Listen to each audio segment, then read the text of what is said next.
Okay, so what we are going to talk today, NFTs, this is our second webinar on it. Today we are going to present our new analytics that we're launching next week. Before anything, we are recording the webinar. It will be available on our YouTube channel. As always, all of our webinars are uploaded here on playlists. We have one just for webinars. Regarding questions, you can throw any questions and I will try to reply to them at the end of the session. Well, before anything, nothing here is financial advice. This is just for educational purposes. As you might know already, NFTs are highly speculative. They are very, very risky. They're liquid. You cannot sell them if you buy them like a normal token in a order book. You need to find a buyer. In fact, not many people know, but it's common that there are large price drawdowns, more than even 50% sometimes in collections that are very, very consolidated and without a volume. And well, in fact, many times they are designed and fueled by network effects. For example, profit pictures are usually done so they can reach a lot of people. So the price of one asset in one collection can vary a lot. The agenda for today is to take a view at this NFT release that we are onboarding. We will divide it in two more sections. One that will be covering the activity on NFTs, and then a second section where we will be more comparing collections and showing some metrics that we designed for them. So before starting, a quick update. This week we onboarded 2 new partners, XT.com, a large exchange, and Wunder Trading to trade algorithmically. Both integrations are live. And well, regarding our NFT release, it has been in the works for some time, and many people have been asking us about them. So it's finally here. If you are used to our application, it will be found here in the top right under the NFT Insights section. And as soon as one clicks there, it can be seen 3 main sections. Our approach was to take a top-down approach. We wanted to go from the more general to the more specific. So that's why we will start covering a bit of like a macro view of the activity that is going right now on NFTs. And then we will go a bit down and we will compare different metrics of different collections. The data we will show here is all on-chain data and is covering Ethereum, which is right now practically 90% of the volume, even more. So these 3 sections, 2 of them are going to be live and will be open and free to anyone, even without any account. There can be entered here. The first one, as we said, is general activity. Second, all collections, and a third that is called collectors, that we're aiming for the next quarter to release it in a second release that will not only cover collectors, but we will also cover specific analytics, a bit more advanced about certain collections. I will dig deeper into these ones later. So regarding the NFT activity, the way to approach this was to try to find the best metrics that could gather how is the activity on NFTs going. Usually in many news articles, it can be seen how they use Google search trends to say that maybe the volume is going up or down. In our opinion, is a good metric to measure the square factor. People that don't know what NFT means, they go to Google it. But I don't think it's a good proxy to measure the activity that there is on the NFT scene. And then other 3 metrics, or volume traded, daily, weekly, monthly. They're very common as well, and it's a good proxy of the short-term sentiment, in my opinion. But they vary a lot from one week to another. There is these balances of volume that are very large. And it's really, really hard on those ones to to spot really long-term trends. And it has been used in the past to say typically that NFTs are a bubble because the volumes are decreasing, and at the end it happened 3 times already, they go up again. So what we took was the total volume traded by NFTs. This is a metric that shows the accumulated volume so far. Right here is showing a time frame of 1 year, even though we have others. There are 2 time series, one USD, another in ETH. And as can be here, just in April this year, we hit the milestone of over 50 billion traded on NFTs.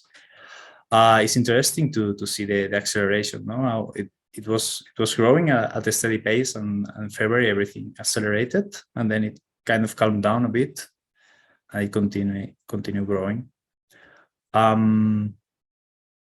Yeah, we have one function that not many people know, maybe in all of our charts. That is the exporting function. This one here can be seen here. This is a CSV export.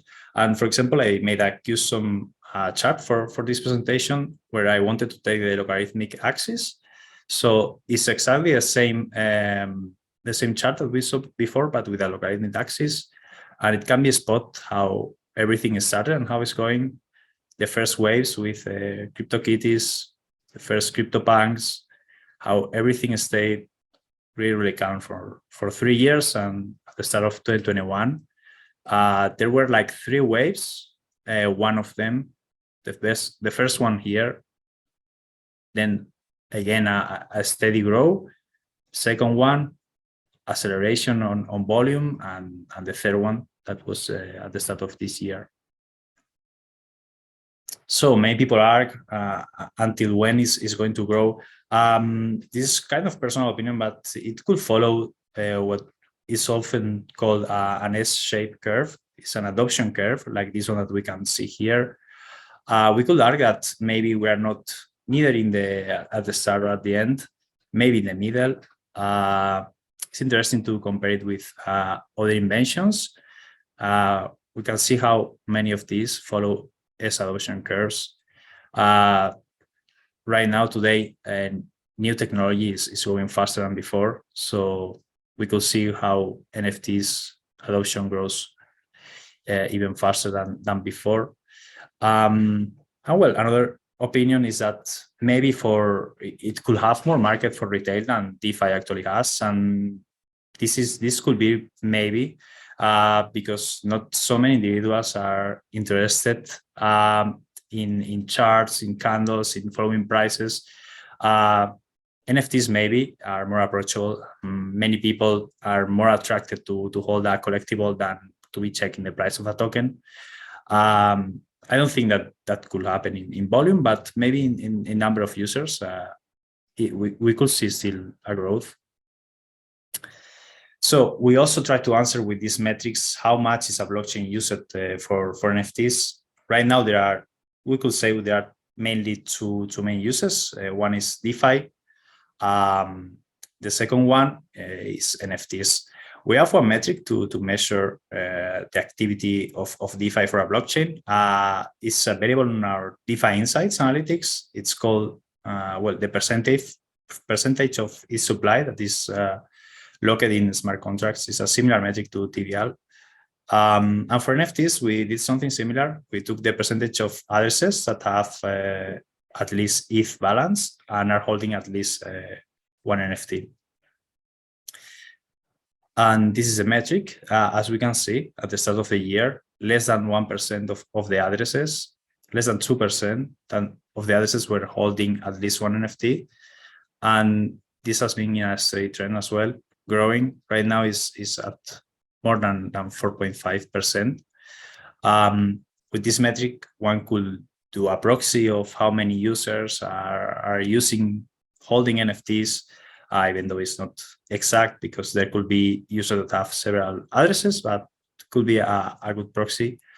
It will be interesting also in the future to see how this varies. It could happen that maybe it stagnates at some point, or maybe it continues taking addresses from Ethereum. We'll see how this goes. So far we have covered all the demand side, but what about the supply side? So by supply, we mean what is available on the market to be bought. From NFTs, the best approach to this would be the collections created, in our opinion. Sometimes the amount of collections is uncorrelated with the amount traded on NFTs. And if anyone has, maybe someone has seen this in the past, when there were periods where there were a ton of collections, new collections that were being created and were able to be minted. And this happened in the past, in the last summer, and there were periods of cooldowns where there were so many collections being created at the moment that there were not enough buyers to mint tokens on these collections. No? And it's quite astonishing, the total number of collections that have been created so far. I thought it would be way, way less. We can see that over 76,000 collections have been created. It's interesting to think that when we see NFT collections that are doing great and appreciating, maybe 10, 20, 50, 100 collections that do great, there are thousands and thousands that are not recognized or barely anyone knows about them. It's also interesting how it was relatively, the growth was relatively constant until February, where maybe the tooling for developers improved or something, but it started to be lots of new collections created every day. This could be a good metric in the future to see if there is a cool down and there are less collections being created. Well, a classic, the top NFT sales. Currently, it's interesting. In the last 24 hours, those were those tokens that were sold for the most. The average is around 300K. The tokens that we can see here are usually one of the most rares of popular collections. As we can see here, Bored Apes, CryptoPunks are usually among the top ranked. This second section are the collection metrics. So what could be interesting to have when we are comparing collections? We wanted to know which ones are the ones that are most valuable currently, which collections are those that are gaining popularity, which other collections have more fans or holders, and also which collections have been traded the most. So to reply to all these questions, we have different visuals. One of them is a matrix. We call it the most valuable NFT collections. We take the top 20. Here we are showing just 5. How is our approach to valuable? Valuable, we take market cap. In this case, we take the average price of the last day times the supply. I think it's an interesting approach, similar to coins or tokens. So yeah, the sorting is done by market cap. We have a column of owners.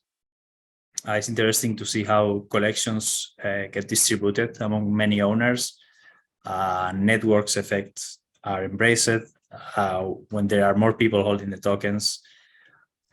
There is also a volume traded. There is a variation here that depends on which time frame we take. So this will show that the volume traded grow at 89% compared to the last 48 hours.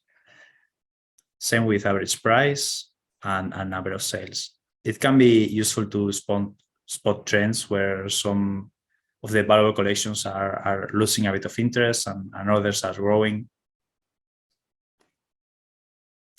This one is one of the most interesting. It's called Booming NFT Collections.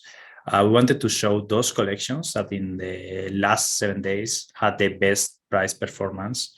We're taking average price as well.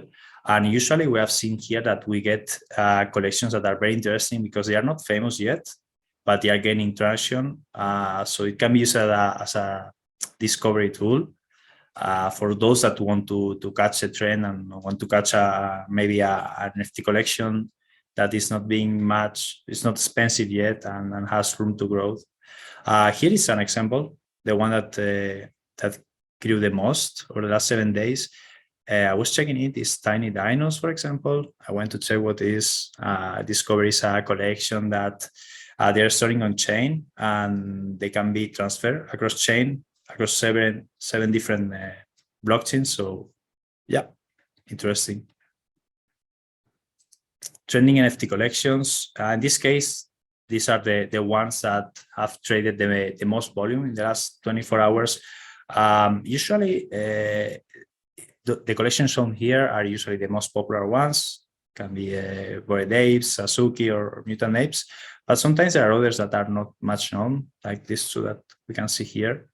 So it's interesting to keep an eye on those as well. This metric is a bit more niche, but it's really interesting. We wanted to show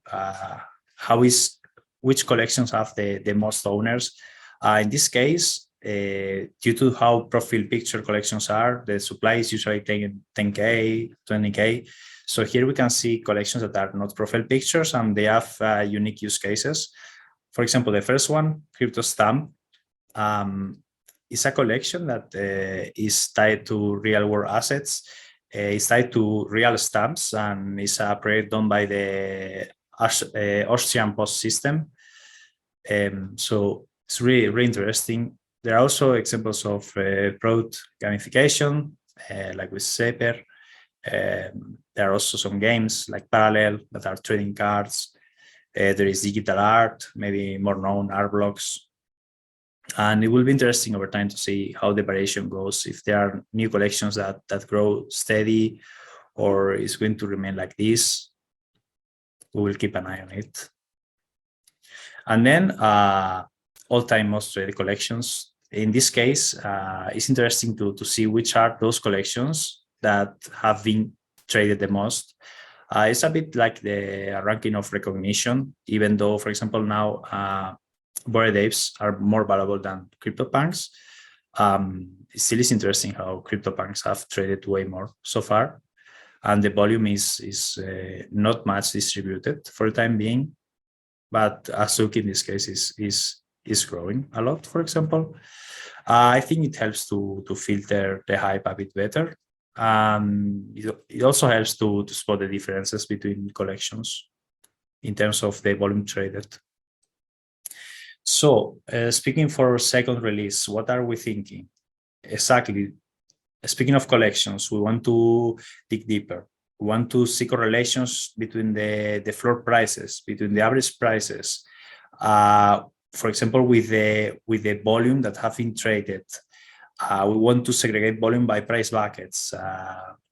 We want to see the number of NFTs that have been listed, how the price grows when there are less NFTs listed, for example, or not.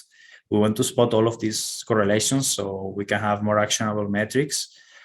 These metrics most likely will be only for our pro users. So it will be interesting when they are out to see what we can gather from it. Collectors, in this case, we want to answer two questions, for example. Who are those addresses that are trading the most? And among those, who are those that are making more profit? It will be really interesting. Maybe some people are interested in copy trading or similarly. It will be interesting to see who is making profit and how much profit they are making while trading NFTs. So next webinar, it will be 4th May. It's titled Real World Stories of Trading DeFi. We will explain the building blocks that we have to trade institutionally on DeFi. We will cover how to react in case of hacks, in case of large liquidity movements, in case of governance, bots or attacks. We will cover it from a risk assessment point of view, so it will be really, really interesting.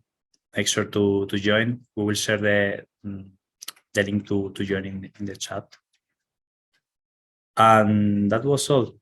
We can pass to the questions section now. If you have any questions.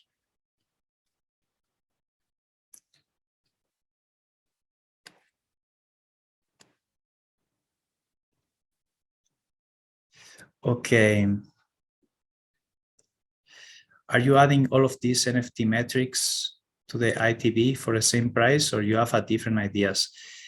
Yes, the ones that we show today are free. Anyone can access to them.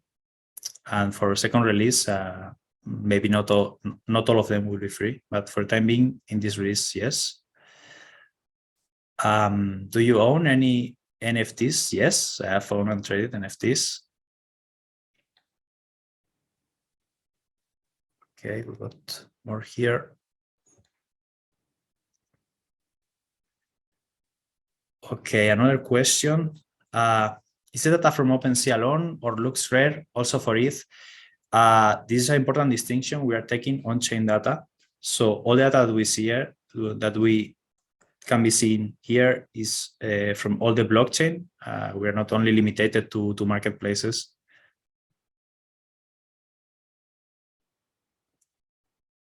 Okay, so people liking the data. Regarding rarity, yeah, so far we haven't. We are not thinking of taking rarity into account, but we have spoken about rarity in the past in our previous NFT webinar. It could be. Maybe we could incorporate it for our next analytics. The problem with rarity is that there are different methodologies to calculate rarity, and there is not any standard one so far. So one has to take a bit of a bias there to account for rarity.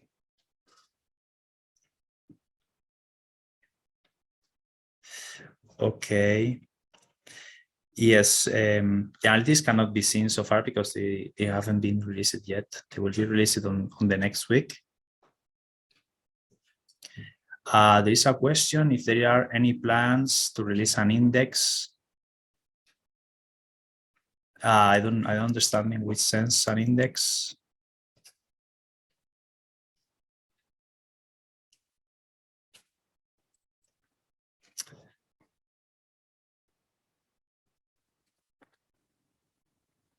Okay, regarding data collection, how do you discover new collections? When do they hit your system?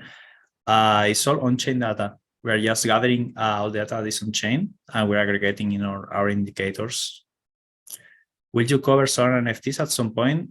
At some point, I think that if they continue growing their volume, we will have to cover them, of course. So far, their volume is 5% of the total NFT volume.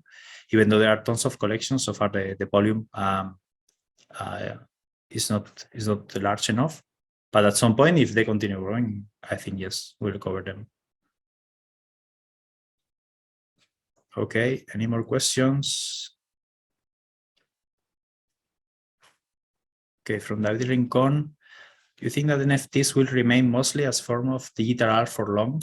I would like to see more activity of NFTs in other types of assets, so to unleash their full power and go beyond the digital art realm.